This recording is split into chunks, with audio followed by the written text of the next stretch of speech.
Olá pessoal, tudo bem? Hoje eu vim falar um pouquinho sobre a terceirização da educação das nossas crianças. Tem coisas que não dá para fugir, né? É uma demanda da sociedade que todas as crianças estejam na escola.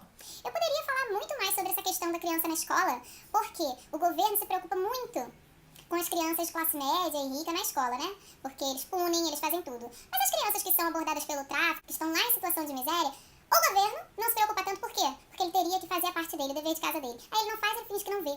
Alguns pais, assim como eu, passaram muito perrengue durante a infância e adolescência para estudarem, para se manterem estudando. E aí eles olham para os filhos e falam: eu não quero que os meus filhos passem por isso. De jeito nenhum, eu sofri demais. E aí que começa aquela luta por uma educação de qualidade para a sua criança. Só que o que ele faz? Ele trabalha tanto que não tem tempo de cuidar da sua criança. Só que esses pais, eles estão fazendo todas as vontades de suas crianças sem questionar, simplesmente pelo fato de não querer entrar em atrito com essas crianças, porque tem pouco tempo com elas e ainda vai usar esse tempo para ficar brigando, para questionar. Sim, deveria ser usado, porque a sua criança, quando não aprende a respeitar o próximo, a se relacionar bem com o outro, ela transparece isso lá no que você está terceirizando. Ela dá trabalho na escola, ela dá trabalho para babá, ela dá trabalho no cursinho, ela dá trabalho em todos os lugares, porque ninguém está ensinando a respeitar o próximo. Isso não é um trabalho da escola.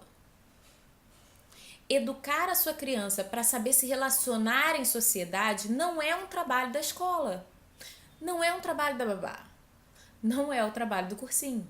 Quando você coloca a sua criança na escola, você coloca para que ela aprenda o que a sociedade já aprendeu, já desenvolveu, para que ela possa desenvolver mais além daquilo.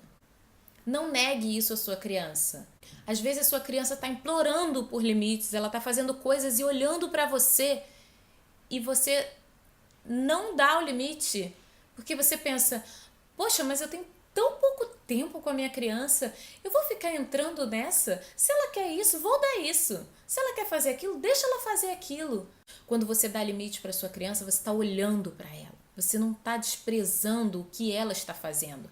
Você está olhando para o que ela está fazendo e tentando, olha, como é que a gente pode agir de uma melhor forma nessa situação? Não deixe a sua criança bater no seu rosto. Não deixe a criança quebrar tudo e depois você pagar. Porque quando você se responsabiliza por todos os danos causados pela sua criança, você está ensinando a sua criança a ser um inconsequente. Porque ele não paga por nada. Os outros é que pagam. Mas quando ele cresce, não é assim que funciona. Se ele faz alguma coisa, a sociedade vai lá e pune. E pune a mão de ferro. Então é isso, pessoal. Muito obrigada por assistir aos meus vídeos. Não esquece de se inscrever para não perder os próximos e até mais. Bye, bye!